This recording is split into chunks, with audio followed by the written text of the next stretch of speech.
Hey guys, this is Jimmy with Trailer Valet, and today I'm going to show you what is included with the RVR 12 spare parts bag. For starters, it comes with 2 tread sections,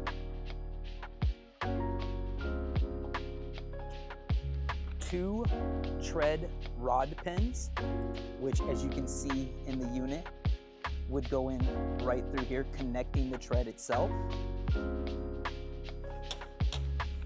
And then when you are reconnecting the tracks, it comes with 2 track guide tools, which you would connect over the individual rod pins like so, which is what helps you secure it when you're reconnecting the rod pins. It helps you line it up. Then it comes with a few spare roto clips. So when you do replace these, which is the roto clip you can see right here, you will have to remove it with a pair of needle nose pliers, and it will not be replaceable. You will have to use a new roto clip once you remove it.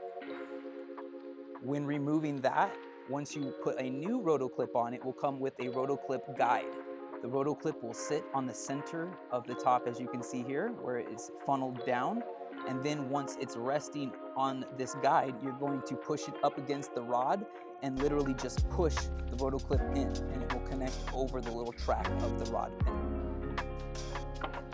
Next comes with spare links, as you can see here. This is also included with the spare parts bag. And lastly, fuses for the main control board. And that is what is included with the RVR 12 spare parts bag.